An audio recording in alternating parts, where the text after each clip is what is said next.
DJ Kanchan Raj Hajipur Vaishali.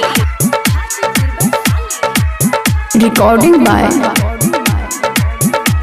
धमाल music. बैगन छौड़ी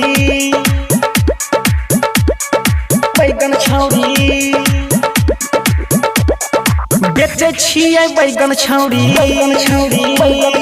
बेचे छियै बैगन छौड़ी बन जो न पैकारी।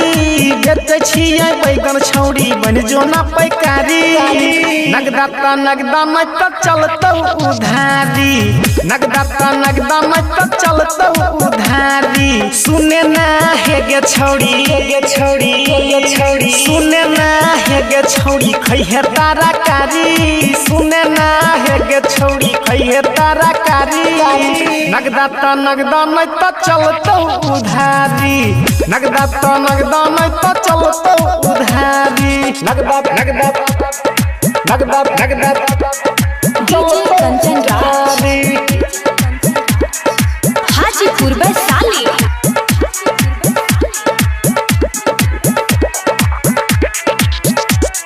चलतौ उधारी।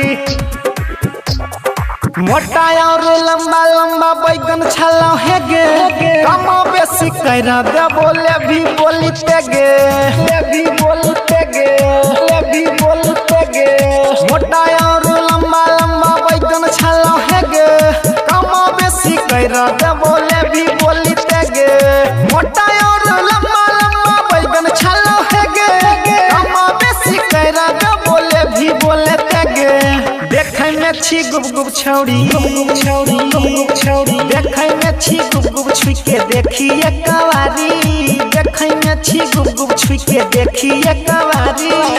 नगदा नहीं तो चलतौ उधारी। नगदा नहीं तो चलतौ उधारी। नगदा डीजे कंचन राज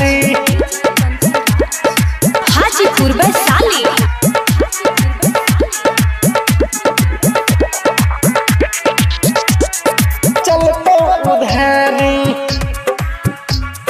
चलतौ उधारी। राइटर शिवम लाइक के देतो तेल है के करवा। बैगन के चीर के बनै है छौरी भरुआ। राइटर शिवम लाइक के देतो तेल है के करवा। बैगन के चीर के बनै है छौरी भरुआ। राइटर शिवम लाइक के देतो तेल है के करवा। बैगन के चीर के बनै है छौरी भरुआ। प्रेमी राम कुमार छौरी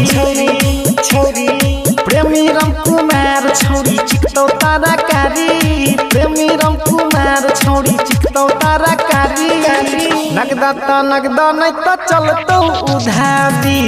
नगदा नहीं तो चलतौ उधारी।